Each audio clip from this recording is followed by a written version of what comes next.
got this idea that we know that there's a certain percentage of the population are kind of sociopathic, and I know that word is scary but it's not psychopathic.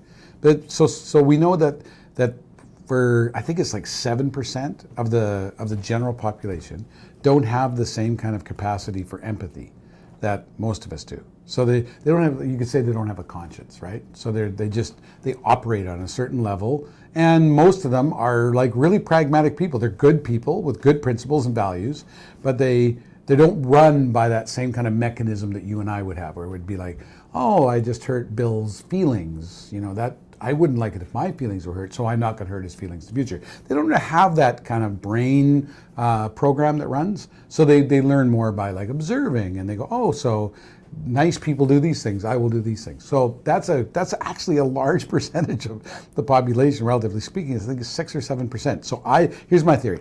I think bullies have very low capacity for empathy.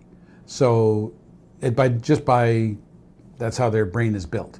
And so then you take that person, and they're in that category. So another category they fit into is about a 40% of the population. I mean, these things are hard to really nail down, but it's not quite half, but a very large percentage of the population, when stressed, are going to be fighters.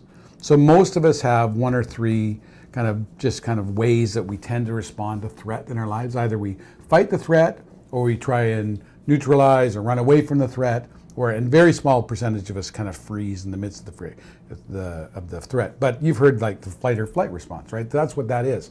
So the people who naturally are going to be fighters just by nature, it's not good, bad, otherwise, that's just their tendency is going to engage the threat and fight the threat. So let's take these kind of crossover circles. So they're part of that very low percentage of the general population. They don't have much conscience. They're not empathic. Secondly, they're probably aggressive and fighters kind of when they get threatened. So you put those people together, and so early in life then, what do they find? That when they want to get their way, they learn that they can just kind of, I'll use the metaphor, they bully.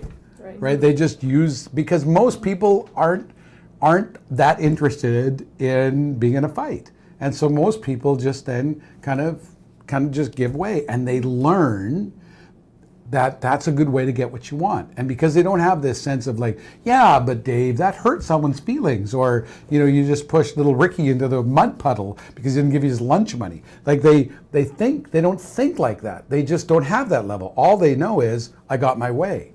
And it gets reinforced in other areas. So I think that's what a bully is. So they don't have that limiting factor of empathy. Right, which I think is requisite, because if they did have a lot of empathy, they wouldn't bully. Right. Because that's what we require, that kind of program inside of our brains is, hey, you don't hurt other people. It's not good to hurt. Like, I feel bad. They don't have the feel bad kind of program going on, and they probably like getting their way, as opposed to lots of other folks who have low empathy, who want to be good people. They want to be good citizens, and so they copy what other people do. So I think that's a bully.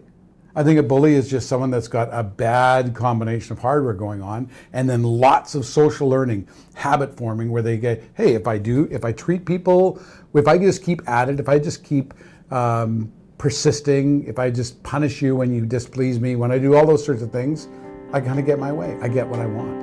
I think that's bullying.